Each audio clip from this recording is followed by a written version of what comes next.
Kaip yra vyrams? Ką jaučia vyras, kai įsimylė ir kai žiūri į veidrodį ir mato save tokį, koks jis yra? Mums reikia pakeisti tiesiog įpročius ir gauti informaciją, nuo ko mums pradėti judėti.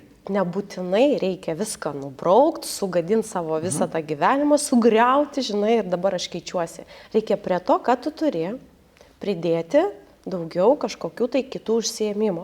Bet gerai, Veta. Taip. Pagrindiniai dalykai. Žmogus nori pradėti mest svorį. Nuo ko mes pradedam? Pakeliam užpakalį ir einam tiesiog judėti. Kaip yra pas tave?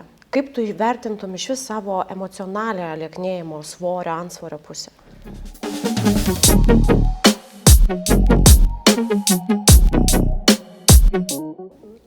Labas, Olegai.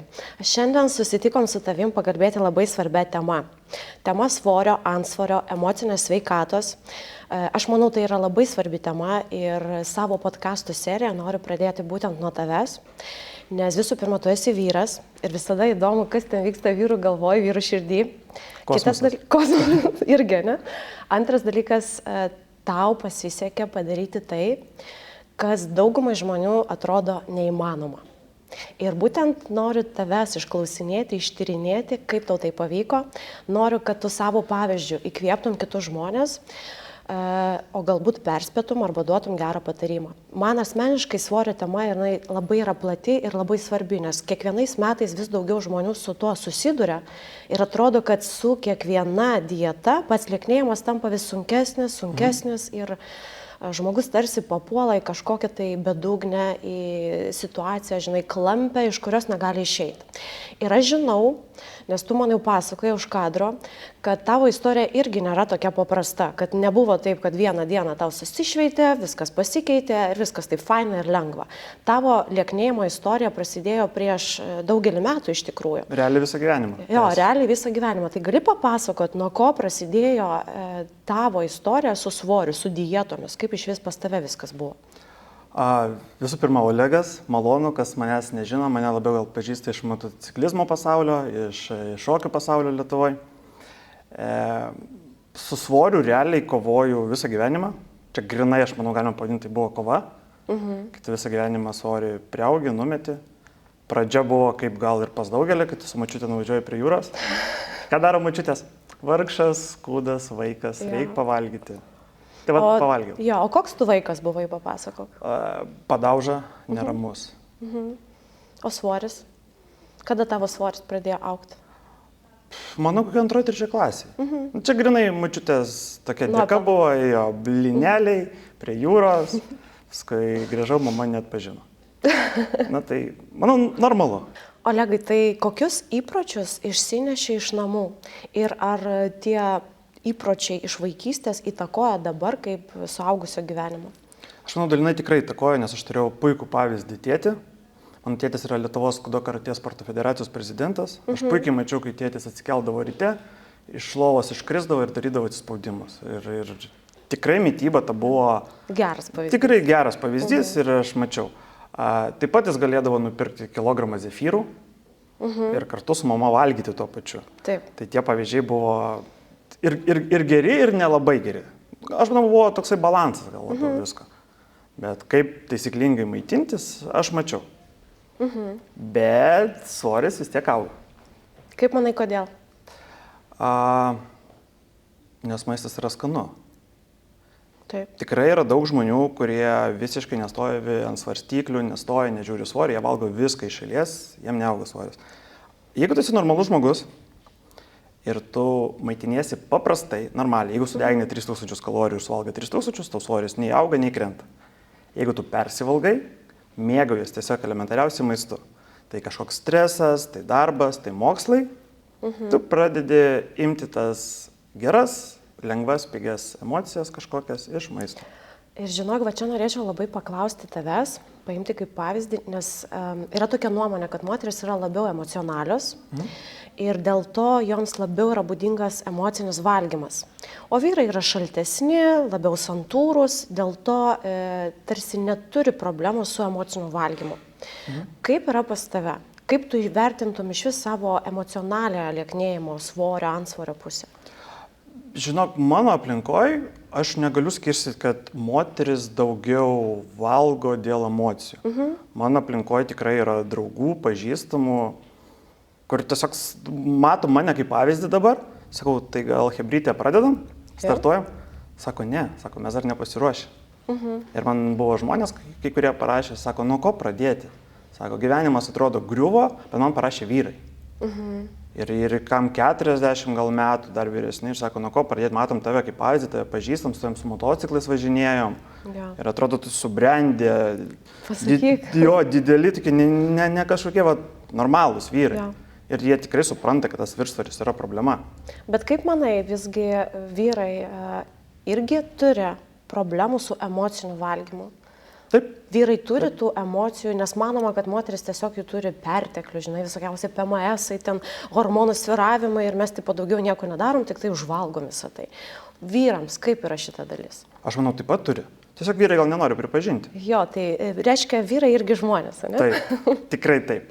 Aišku, pas moteris tie hormonai šokinėja nuo ryto iki vakaro po 10 kartų.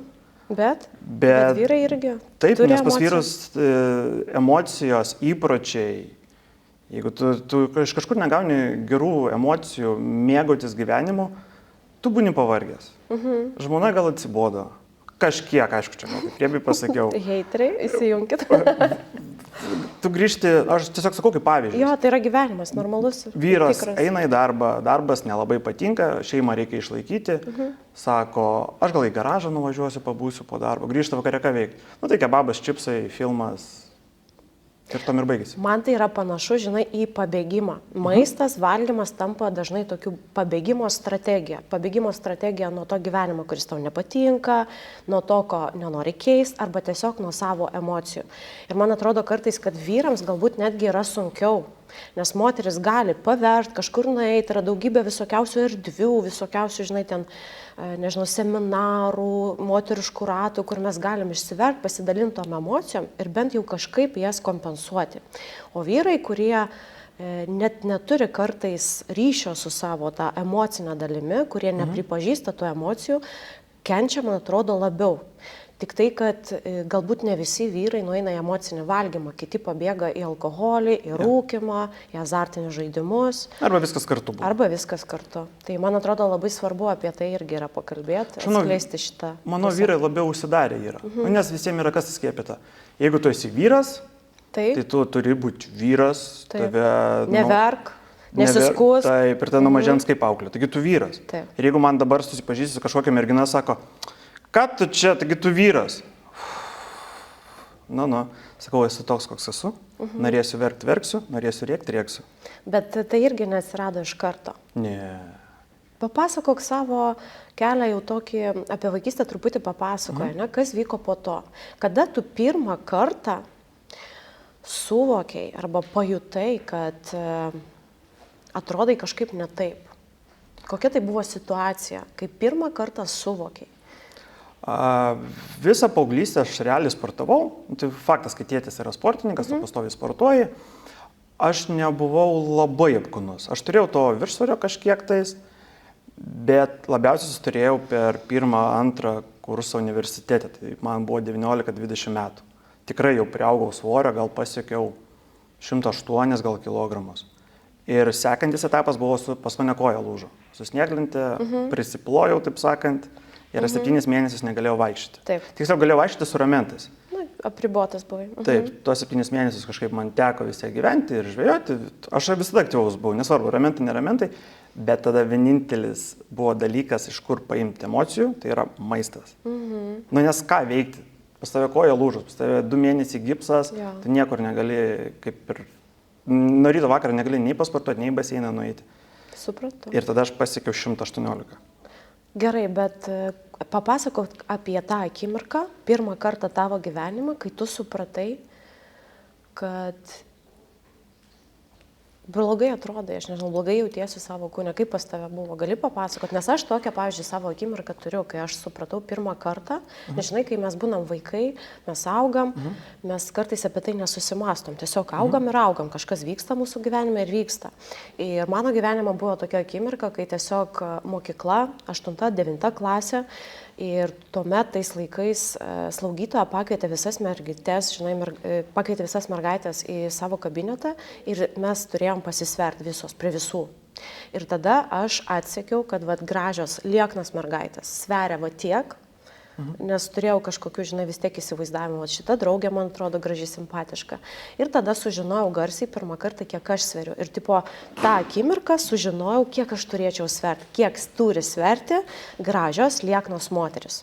Ir tas svoris, tas skaičiukas magiškas, tiesiog persekioja mane visą gyvenimą. Jis yra viso gyvenimo siekiamybė. Jo, nesvarbu, kad organizmai yra skirtingi, kad amžius yra skirtingas, bet tiesiog tai yra toksai, įstrigęs momentas iš mano gyvenimo. Ar tu turi savo gyvenime tokią akimirką, kai pirmą kartą supratai, kad kažkas su manim ne taip? Tai ta akimirka buvo greičiausiai, tai jau po kojos lūžio, kai jau tikrai buvau labai storas ir pasižiūrėjau save į veidrodį. Jau galvoju, viskas.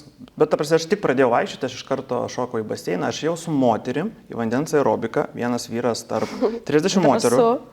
Bet aš supratau, aš jau pradėjau vaikščioti, man reikia kažką daryti. O vaikščioti yra sunku. Šokau į baseiną mėnesį laiką, aš pradėjau mest svorį. Gerai, bet palauk, aš visgi noriu akcentuoti tą dėmesį. Atsistojai prie veidrodžio, pažiūrėjai į save, ką pajutai? Tragedija, baisu. Rūbai nieks netinka, tu tiesiog esi kulverstukas. Ir tai buvo tas momentas, kuomet nusprendei... Čia buvo pradinis momentas. Pirmas taškas. Pirmas buvo toks taškas. Aš po jo nusimečiau 15 kg gal. Kai paskui mečiau, tai paskui papasakosiu, bet nusimečiau 15-18, paskui vėl 8 priaugau. Taip. Paskui vėl nusimečiau 10, vėl 10 priaugau. Ir paskui buvo sekantis moteris, kai aš labai įsimylėjau.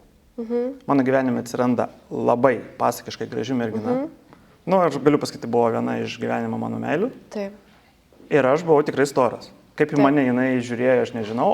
Bet aš buvau toks berniukas. 27 metai, paprastai apsirengęs, o jinai mergina su kailinukais. Įspūdinga. Jo, bet jinai sako, tu padarai viską, kad mane pasiektum.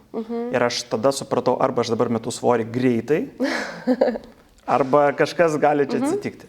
Gerai, čia tai yra gražiai istorijos dalis, bet aš norėčiau paklausti galbūt tokio labiau intimaus klausimo. Yra mergina, kuri tave žavi, kuri tau patinka, tu su savo charakteriu, viską pasiekti, ryžtingas ir visa kita, ir matai veidrodį berniuką, kaip tu sakai, storulę, kuris tau nepatinka. Ką jauti? Kodėl vyrui svarbu yra, nežinai, yra tokia nuomonė, kad moteris dėl vyrų pasiruošusios viskam. Ir ne tik lieknėt ar storėt, o ten adatos, chirurgai, viskas eina į trasą. Kaip yra vyrams? Ką jaučia vyras, kai įsimylė ir kai žiūri į veidrodį ir mato save tokį, koks jis yra?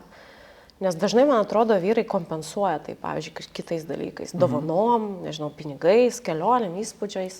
Buvo ir dovanas. Jo, buvo ir dovanas, bet ką tu jautėjai? Man įdomu šita dalis, mentalinė, emocinė šito viso. Emocinė, nelabai save gerbi gal, save nuvertini stipriai. Taip. Ir tu galvoji, gal tu ne visai vertas jos. Ir koks tai yra jausmas? Gal kažkiek gėdingas? Nemalonus. Aišku, trūksta tų žodžių, tą jausmą apibūdinti. Bet tu tiesiog nemaloniai jautiesi. Kaip tu manai, kas tau padėjo nenugrimsti į šitą jausmą, kad aš nevertas, niekam tikęs, o kaip tik atvirkščiai susimotyvuoti ir pakeisti savo gyvenimą? Jinai man tikrai padėjo. Jinai tikrai mane palaikė. Ne visada palaikė. Buvo tikrai daug visokiausių niuansų. Jinai sakė, nežinai, sako, tavo veidą aš nepakeisiu, bet tavo savo kūną gali pakeisti.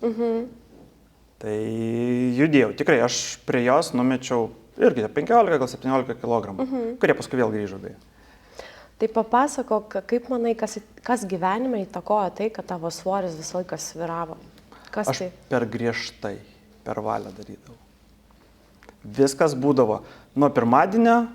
Bet dažniausiai pradedi mest svorį tada, kai kažkas atsitinka.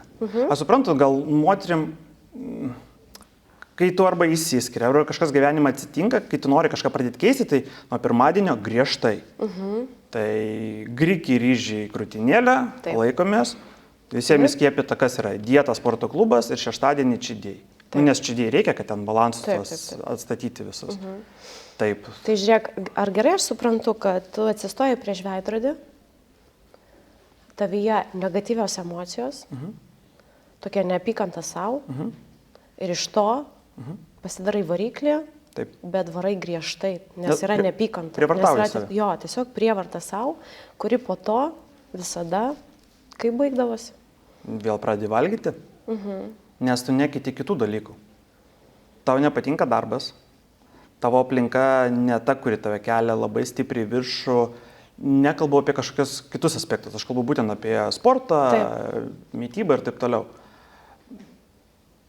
Ir reikia pradėti keisti nuo aplinkos visos, nuo emocinės būklės. O pas mane būdavo, nes tai visiems yra įskiepyta tiesiog. Ką mes matom per televizorių, čia reikia papildų išgerti, čia reikia to išgerti pirmadienį. Ir iš vis reikia susijimti, sukontroliuoti šitą. Tu vyras ar ne vyras? Jo, šito va. Supratau. Tu gali ar negali. Man atrodo, tai yra labai svarbu pasakyti, nes daugybė žmonių būtent taip pradeda savo lieknėjimo kelionę. Pažiūrė į veidrodį, nekenčiu savęs, kas čia per nesąmonę, ir tada reikia susimti, sukontroliuoti. Pusę klientų, kurie ateina pas mane, ateina su tokia užklausa. Aš jau pats savęs kontroliuoti negaliu, nes dariau tai keletą kartų, gal jūs galit? Gal jūs galit tapti atsakomybę permesti iš karto, taip, ir žinai, tą raganą tapti, kuri policininkų, kuri tiesiog mane privers. Nes man jau mano, jeigu prisiversti, neužtenka. Ir va tai, kad tu sakai, kad aš variau iš valios jausmo, yra labai svarbu, nes dauguma žmonių vis dar tiki, kad valia yra pagrindinis dalykas, kuris atveda prie tikslo. Taip, bet iš tikrųjų, kaip yra? Valia yra, ant jos ilgai nuvažiuosi, iš tikrųjų, toli nuvažiuosi. Reikia emocijų, reikia kažkokio tai kūro, kuris tave vestų, žinai, ir padėtų siekti tikslų ilgą laiką. Tai man dabar, aš kiek sutinku žmonių, man visi sako, nu tu kiek valios turi, man jau tikrai užnisa visiems žmonėms tą patį aiškinti. Sakau, 33 kg ne per valią tikrai yra metami ir man vis tiek valia visi sako. Gerai, tai kaip yra metami 33 kg pagal tave? Papasakok tą mentalinę, psichologinę pusę. Gerai, dabar įsivaizduokit, sustatom 10 žmonių, visi žmonės yra kas? Tai yra tiesiog mėsos gabalas su kaulais, nu taip liaudiškai. Nu ir siela. Ir siela. Ir skiriasi tik tai mūsų mintis ir informacija, ką mes įdedame į mūsų galvą. Nu taip jau liaudiškai paprastai sakant. Vienas sugeba uždirbti 1000 eurų, kitas uždirba 20 000 eurų į mėnesį. Skiriasi mūsų mintis, informacija kažkokia. Veikimo scenarijai, tai vadinasi. Taip. Reiškia, mes galim savo kūną padaryti taip pat kiekvienas tokį, kokį norim. Mes galim riebalų dadėti, atimti riebalus, raumenų galim dadėti. Mums reikia pakeisti tiesiog įpročius ir gauti informaciją, nuo ko mums pradėti judėti. Čia tas pats būtų klausimas tau. Jeigu žmogus nuo ryto iki vakaro jaučiasi nelaimingas, jam nepatinka darbas, jo emocinė būklė yra labai žema, ar jis gali numesti daug svorio? Ar buvo tokiu atveju, kad jam viskas gyvenime netinka, pavyzdžiui, jis yra supykęs ir taip toliau, bet jis sugeba numesti 30 kg? Žinok, tokiu atveju yra, dėl to, kad pyktis yra labai geras variklis. Pavydas yra labai geras variklis, bet tai irgi yra emocijos. Ir kartais žmonės, kad pradėtų keisti savo gyvenimą, jie turi atsispirti tokį tašką, kai, žinai, tas jausmas yra daugiau, taip, nebegaliu. Taip, ir aš dėl to pradedu keisti, nes mane tiesiog nervina viskas, kaip atrodo mano tas gyvenimas, kaip aš jame atrodau.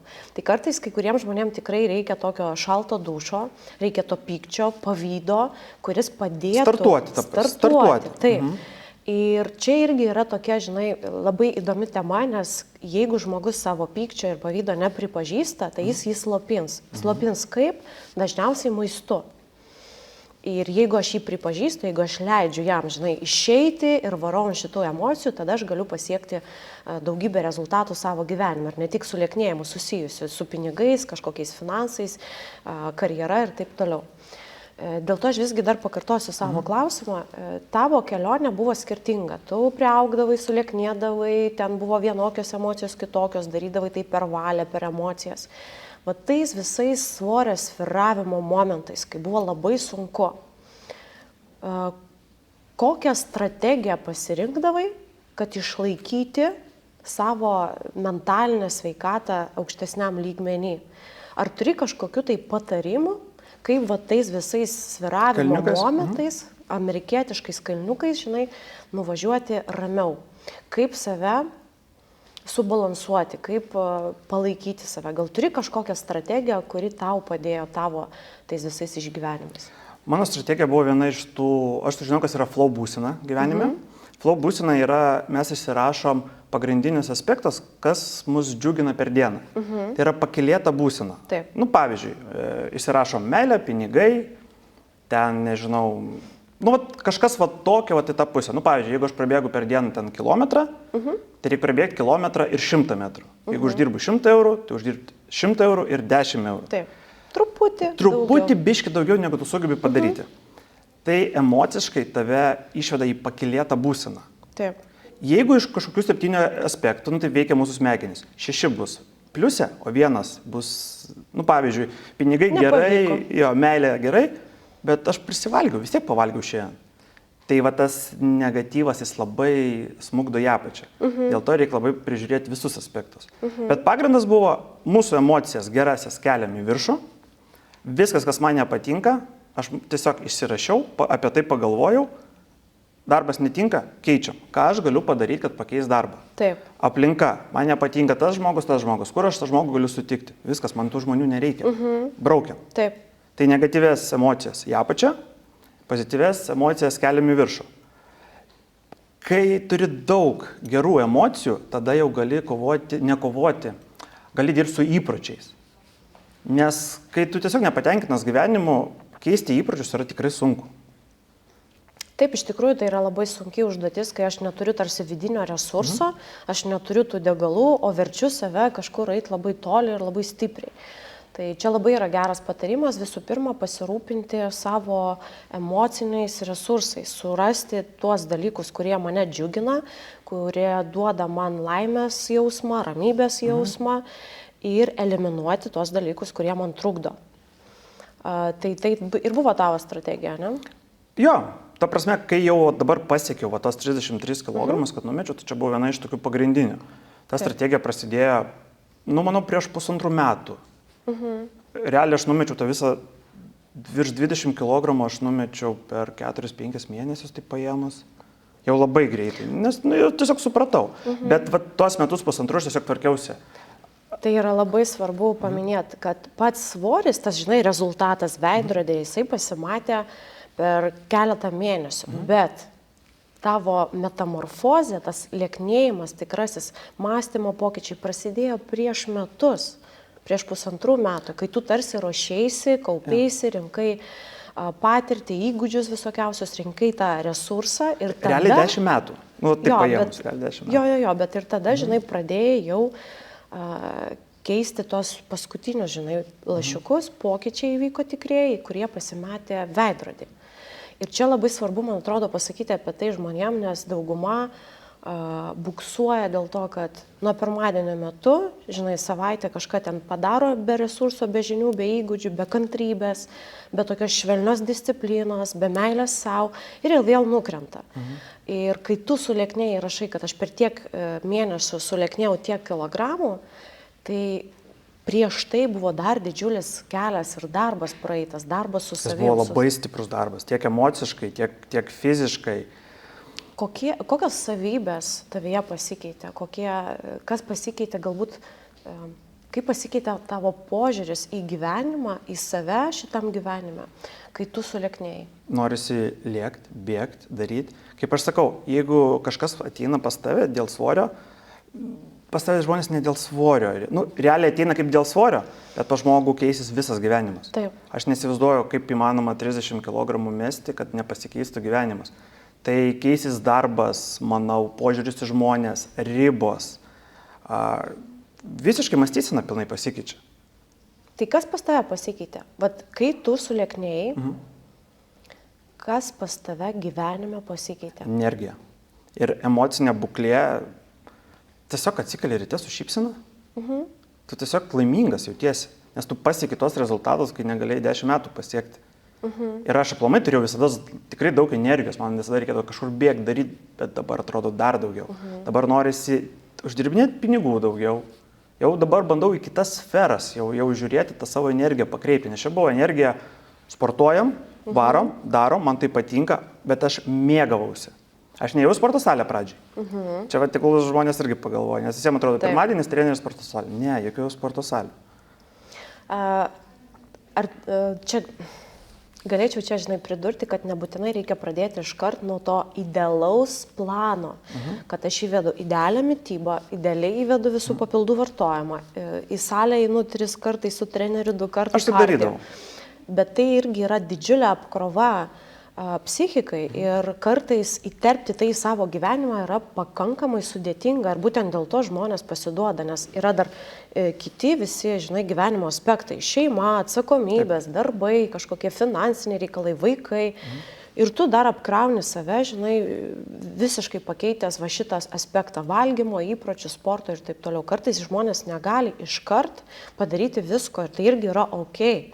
Reikia apie tai kalbėti, nes manau, kad dauguma žmonių, žinai, kodėl aš va tą podcastą noriu įrašyti, nes man labai asmeniškai skauda, kai žmogus padaro kažkokį tai bandymą lieknėt, su klaidom, nesąmoningai, ir po to kaltina save. Jis po to bandymo galvoja apie save, kad jis yra niekam tikęs, kad jis neturi valios, kad su juo yra labai kažkas blogai. Ir man atrodo, tokie pokalbiai kaip tik turėtų parodyti žmonėm, kad keliai yra skirtingi, kad galima bandyti daugybę kartų, kad tie bandymai, kurie, pavyzdžiui, pas tave tas svoris, žinai, ten atgal vaikščio, tai nėra prasti bandymai, tai nėra čia sėkmės istorija, o ten nesėkmės. Viskas kartu tai yra sėkmės istorija, nes tau reikėjo tų klaidų, tau reikėjo tos patirties, tau reikėjo pabandyti save, kaip bus, jeigu aš tiesiog per valią eisiu. Be klaidų nebūtų rezultatų. Tai va, ir tai yra labai svarbu, nes dauguma žmonių klaidų bijo kaip kryžiaus velnias, žinai. Čia prieš porą dienų sutinku vaikinuką sporto salėje, 19 metų, Taip. Matau tikrai storulis. Ir, matau jaunas ir galvoju, blemba, tik aš buvau toks. Ir jis daro pratimus, aš prieinu prie jo ir sakau, tu biškai tą geriau padaryk tą. Sakau, ar žiūri mitybą? Sakau, aš nuo 160 numečiau iki 130 per porą mėnesių. Sakau, duok atspėsiu, krūtinėlė ir grykiai? Taip. O dabar, sako, mitybos nebežiūriu. Nes jau nebeturiu jėgų. Taip, o jam dar reikia 50 numesti. Va. Ir apie tai irgi reikia galvoti, kad tai nėra, fainai, kad jis pradėjo, jis dabar, žinai, užsimotyvavo, bet toliau sekantis jo žingsnis yra pagalvoti, kokiu būdu man tai išlaikyti, kaip padaryti taip, kad aš sugebėčiau su minimaliom pastangom, aišku, jų reikia, bet su minimaliom pastangom ištverti tą ilgą kelionę, tada užfiksuoti svorį. Ir išlaikyti. O aš manau, reikia ne minimaliom pastangom, reikia maksimaliom pastangom, bet kad tos pastangos tave džiugintų. Jo. Galima ir į tą pusę. Galima ir į tą pusę. Pas mane, kas labai stipriai keitėsi prieš 1,5–2 metus. Aš realiai 5 metus pradirbau aviaciją, aš tiesiog lėktuvas. Taip. Aš negaliu dirbti darbo nuo 8 iki 5, kai yra tavo ten aplinka, kas tau nepatinka ir taip toliau, paskui keitėsi darbai. Ir aš papuolau į vieną įmonę, kur man buvo tiesiog tragedija. Aš tikrai svėriau irgi daug, bet aš ten numečiau 6–7 kg per stresą. Tai būdavo 5 dienas atidirbam, savaitgalį, bent jau į klubą nueiti, kebabai, pavalgyti, dar kažką. Kažkiek svorio nukrito, nes aš pietų nevalgydavau, kad išeit greičiau iš darbo valandą anksčiau. Taip. Aš tada pradėjau tvarkytis darbus. Aišku, buvo streso, į kurią pusę judėti, aš tada pradėjau ant savęs, liaudiškai sakant, dirbti. Čia jau susitvarkė pas mane viskas. Taip. Antras etapas - mano aplinka. Tai buvo senieji draugai, pas mus būdavo penktadienis, šeštadienis, tai alutis, pica, kepta duona, pasėdėm. Aš supratau, tikrai, taip fainai pasėdėti, viskas gerai. Bet svorio nenumesi per šitos dalykus. Čia norėčiau tavęs, žinai, įsiterpti ir tavęs paklausti, nes dauguma žmonių sako, aš suprantu, kad reikia lieknėti, aš suprantu, kad reikia šeštadienius kitaip praleisti, bet tada aš liksiu vienišas. Nes mano visa aplinka gyvena taip, o aš tarsi turiu išeiti, žinai, visai kitą gyvenimą ir ten aš būsiu vienišas. Aš negalėsiu susitikinėti su draugais, galbūt netgi aš juos prarasiu, o jeigu tai yra antroji pusė, žinai, turiu pakeisti tiek daug ir tai mane gazdina, nes tada aš irgi būsiu blogas žmogus, žinai, atstumsiu, išmesiu tos žmonės iš savo gyvenimo ir liksiu tiesiog vienišas. Ir čia vieni, žinai, drastiškai imasi veiksmų, kad jeigu, žinai, tokie draugai, tai gal man jų visai nereikia ir geriau aš būsiu vienas negu su bet kuo.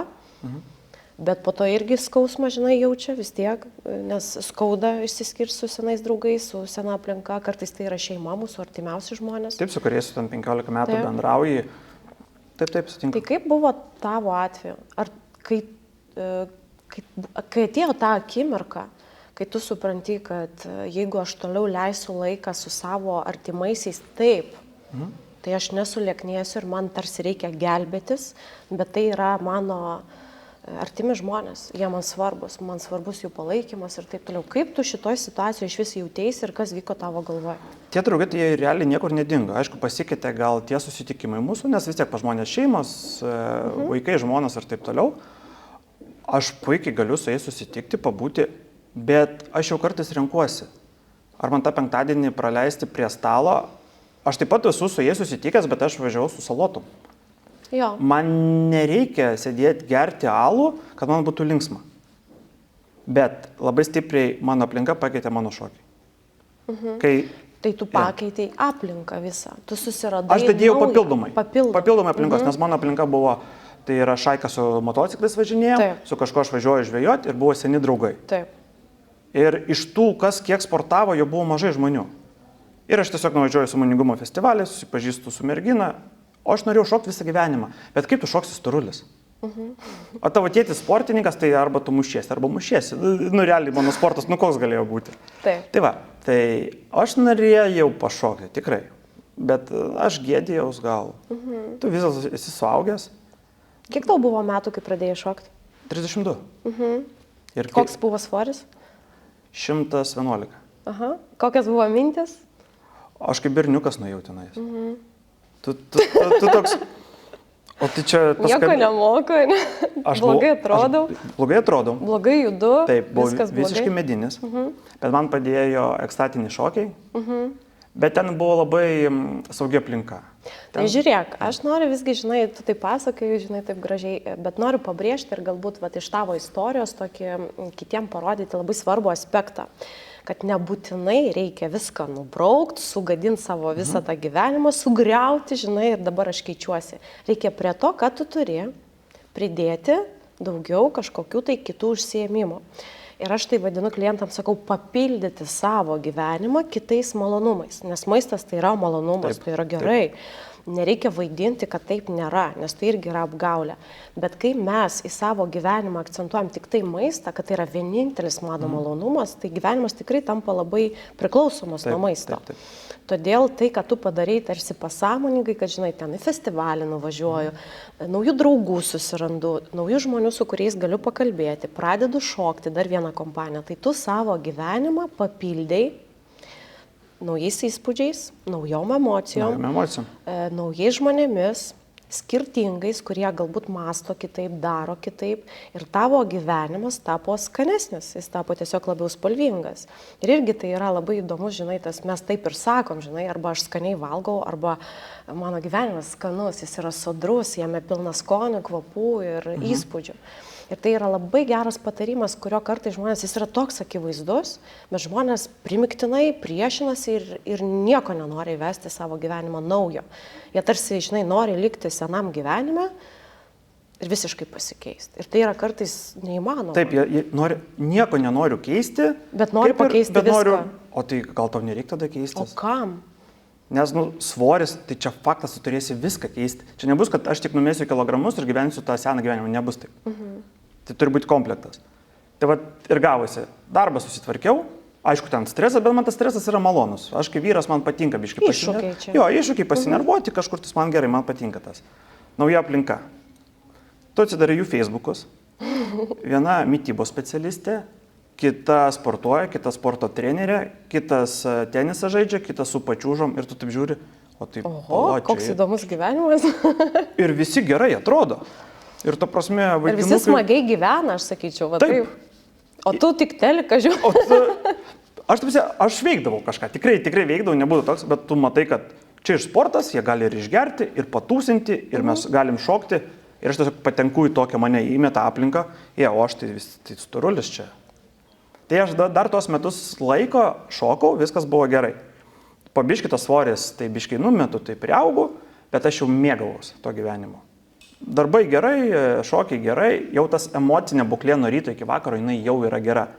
Bet liko dar vienas dalykas, buvo įpročiai. Taip.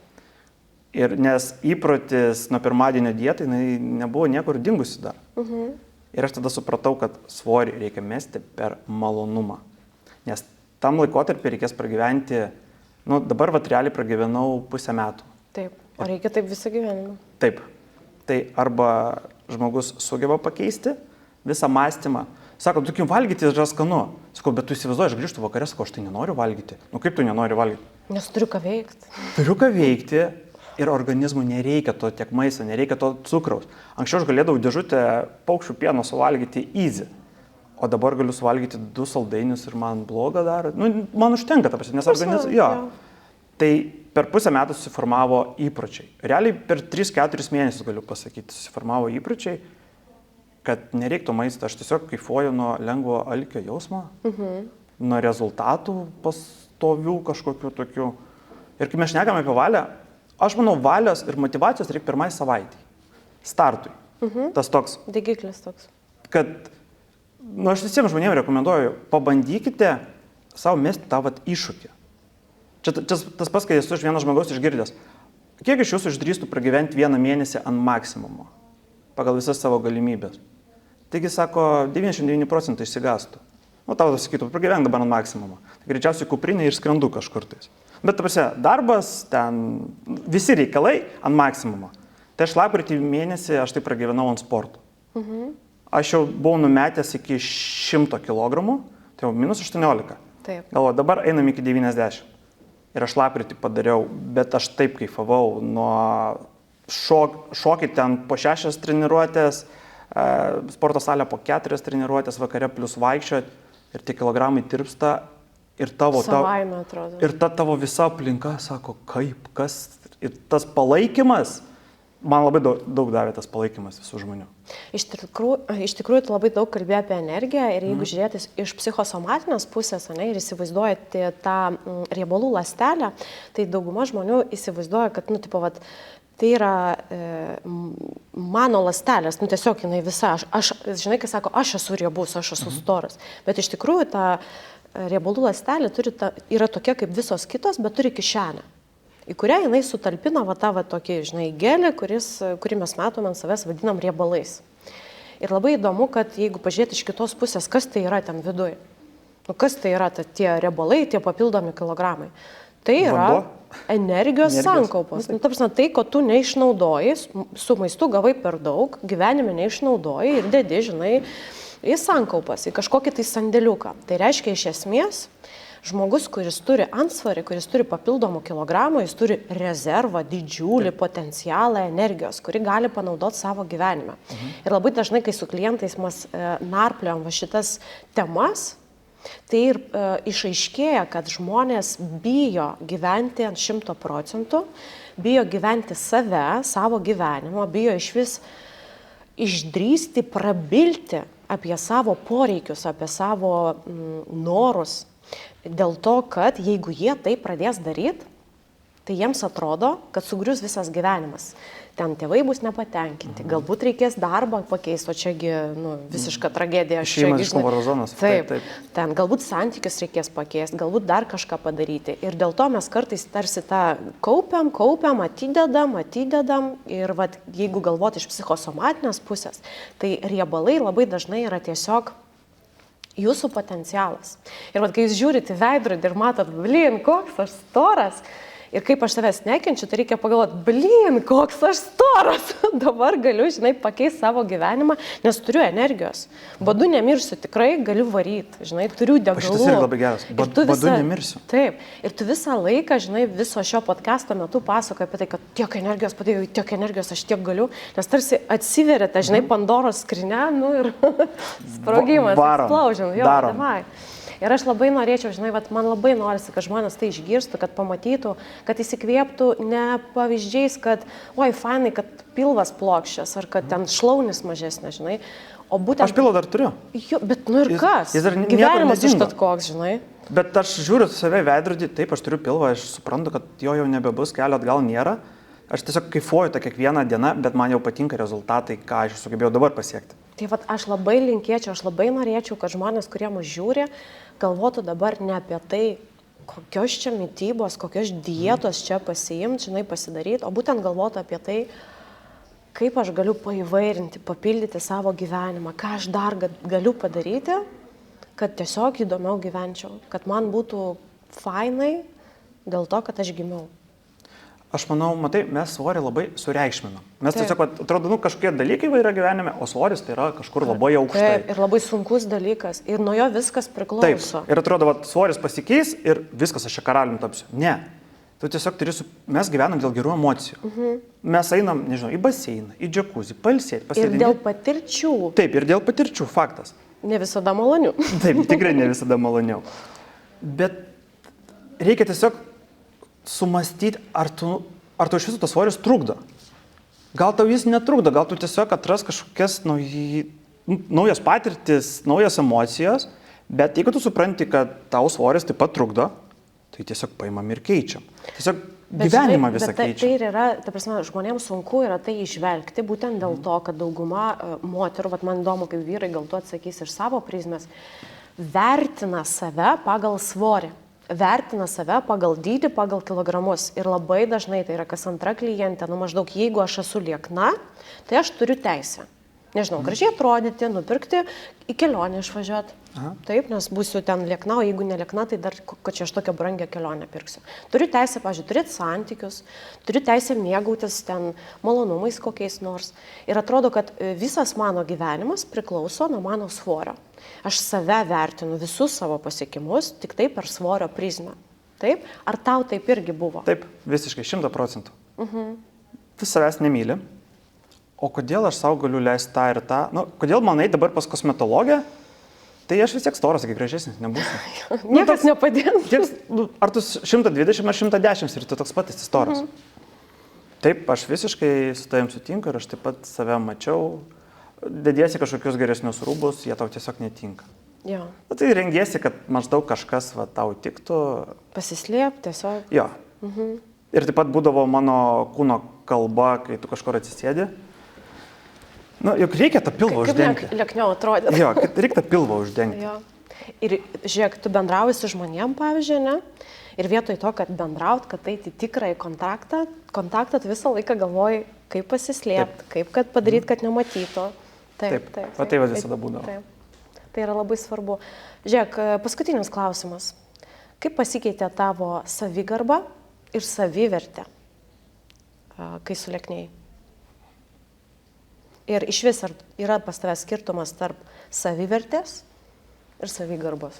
Čia reikėtų pamastyti dabar, kad giliau atsakyti. Savivertė labai stipriai pasikeitė, savigarba irgi. Koks tau yra skirtumas tarp šitų dviejų sąvokų? Kas tau asmeniškai yra savivertė, kas tau yra savigarba? Savigarba gal labiau vyriškumas. Kad gerbiu save, myliu save. Už ką? Nustatau ribas. Kad tiesiog esu. Kad aš esu šioje žemėje, kad kažką sugebu žmonėm gal papasakoti, kažką duoti. Tiesiog elementariausia, kad aš esu čia. O savivertė? O savivertė? Čia kaip aš jaučiuosi. Man, pavyzdžiui, yra, žinai, truputį kitaip. Man yra savivertė, tai yra apie tai, kad aš jau gimiau. Jau tas faktas, kad aš gimiau ir esu čia, reiškia, aš esu vertas ir man duota ta teisė, galimybė, žinai, gyventi ir turėti tų patirčių įvairių ir imti iš gyvenimo viską. Ne žiūrėti iš šono, kaip vyksta gyvenimas, o dalyvauti jame. Tai ne visada lengva, tai ne visada linksma, tai ne visada, žinai, rožiniai poniai, bet turiu teisę. Tai yra, jo, aš turiu teisę viską išbandyti, žinai, kad man tokia yra toks palyginimas, jeigu aš noriu mėgautis gėlytėm, aš turiu iš pradžių tas rankas į purvą įkišti, žinai, jas pasodinti, Ir tada galiu uostyti gražias ten rožės, ne, ir mėgautis jomis. Ir jos yra ir aštrios, ir gražios, ir kvapnios. Ir aš tiesiog galiu dalyvauti visa savimi šitam procese. O savigarba, kodėl aš paklausiau tavęs, man tai yra apie tai, kad kai aš pasiekiu kažką, kai aš neatsisuku nuo savęs, aš taip save gerbiu, kad aš dėl savęs pasiruošusi. Sveikiau maitintis, aš pasiruošus, aš gerbiu ją, žinai, aš pasiruošus dėl jos padaryti daug, dėl savęs. Ir netgi jeigu tai yra sunku, žinai, jeigu kažkas man dabar nepatinka, aš esu pasiryžusi sau padėti.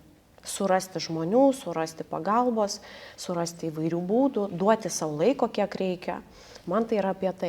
Beje, visoje tavo kelioniai, ar turėjai specialistų, ar kreipėjaisi į tos žmonės, kurie galėtų tau padėti? Ar tai buvo, nežinau, gėda, baisu, kaip aš čia galėsiu, aš viską pats padarysiu? Ar buvo šalia tave žmonės, kurie tau padėjo viso to laikotarpiu tapti tuo, ko esi dabar? Tai buvo gal pažįstami visi labiau. Tuo pačiu, kaip sakau, ir tėtis buvo, ir kažkokie pažįstami, kas sportuoja. Aš mokėjau sportuoti, aš mokėjau valgyti, bet tai viskas atėjo per patirtis kažkokias, per tos 10 metų. Buvo gaila, kad aš tavęs anksčiau nesutikau. Nes čia realiai yra easy dalykas. Ir aš tau jau esu tai sakęs. Taip. Jeigu aš būčiau tave sutikęs anksčiau, aš gal net nebūčiau pas tave ėjęs dėl to, nes tu savęs nemyli, o tu turi išleisti pinigų ant savęs. Ir aš taip matau kitus žmonės, tai kiek čia kainuoja, o tai kas čia bus? Sakau, jūsų gyvenimai pasikeis, sakau, nesusvoriu, ten einate, eitumėt pašnekėti. Ir aš sakau, dabar aš būčiau sumokėjęs labai daug pinigų, kad pasiekti šitą tašką, kur aš dabar esu. O tada aš esu nevertas tokių išlaidų, nu ką čia? Aš nevertas tiek, nežinau, save palepinti ir tiek, nors klube tu gali išleisti 100 eurų per vakarą. Bet nueiti, gauti tą informaciją, čia svarbiausias, numės svorio, reikia informacijos elementariausios. Palaikymo reikia, kontakto. Kad susidėliotų tos mintis, nuo ko pradėti. Nes kai tiesiog nežino, o tai kaip nuo to pirmadienio startuoti. Ir aš visiems galiu patvirtinti, aš numečiau 33 kg ir kažneka į vietą, visiškai sutinku 100%. Ačiū. Tai aš manau... Kas įvyko, papasako, kai mes susitikom tavo gyvenime? Vertisi viskas. Tavo frazė paimk ir numesk svorį. Porą mėnesių buvo mano galvoj. Ką tau duoda svoris? Porą mėnesių buvo mano galvoj. Bet taip tiesiog susidėlioja gyvenimas. Aš nuvažiuoju į festivalį. Labai gerai, kad porą mėnesių, žinai, kad tai nėra tipo, žmonės galvoja, aš turiu kažkokią magišką, žinai, atbursiu per sekundę. Bet man tai suveikia. Tai 10 metų informaciją renki, kažką darai, sutinki vietą, pašneki ir matyt, čia buvo tas taškas, tas momentas, kur, tai viskas. Arba dabar, bet nebuvo taip, kad aš vėl nuo pirmadienio eičiau į sporto salę, taip nebuvo. Aš su tavim pašnekėjau, tavo informacija man užstrigo galvoj, vaizdinių terapija, neigiamos emocijos, tavo informacija viskas... Provokuojančiai. Pasisavino. Pasigavai mane prie palapinės ir tipo, tai kaip čia taip galima? Kaip čia taip galima? Nes nebūčiau tavęs pasigavęs, aš paskui galvočiau, pliam, kodėl aš nepriejau prie jos. Nors tikrai man buvo toks, tai reikia kažkaip prie vietos dabar čia prieiti, vis dėlto čia mokytoja dėstytoja. Taip, žinai, atrodė. Taip, tavo informacija man tikrai įstrigo tada į galvą. Bet žinok, ten nebuvo informacija, ten buvo geras klausimas. Nes kartais realiai šitoj temai žmonės informacijos turi per daug. Jie reikia nuimti klaidingą informaciją, nuimti visus tos mitus ir palikti tik tai, ko dabar galima naudotis. Ir tai irgi yra labai svarbu.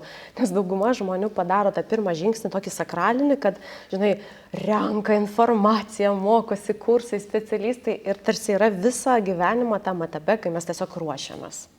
Ir tada, aišku, ateina nusivylimas, nes aš be galo daug ruošiuosi, o nėra jokio veiksmo. Ir labai svarbu suvokti, kad pirmas žingsnis neturi būti idealus. Jis tiesiog turi būti. Svarbiausia, reikia užpakalį nuo kėdės pakelti. Jis tiesiog turi būti. Padarykite tiesiog tą pirmą žingsnį. Bet gerai, Veta. Pagrindiniai dalykai. Žmogus nori pradėti mest svorį. Nuo ko mes pradedam? Pakeliam užpakalį ir einam tiesiog judėti. Žmogui nereikia daryti kažko gero savo. Jam reikia tiesiog nustoti daryti kažką blogo savo. Kiekviena situacija, žinai, yra skirtinga. Taip, bet paprastai viskas. Nereikia valgyti ten tą virtą krūtinėlę ir sporto salėje po 3 valandas arti. Pragyvent savaitę, 2, 3 ir vėl grįž ten pat. Man tiesiog įdomu, kaip galvoja kiti vyrai, jeigu tikrai kažkas nori keisti gyvenimą, man būtų įdomu, žinai, pas tave nueitų porą kartų ir sakytų, čia nesąmonė ir man paskambintų. Toks, čia pabuvau pas save 3-5 kartus, bet man nepadėjo. Galėtų man parašyti, žinau. Ką padarytum? Ne, tada būtų įdomu padiskutuoti su jais. Tiesiog. Tikiuosi, kad paskambintų. Būtų įdomu.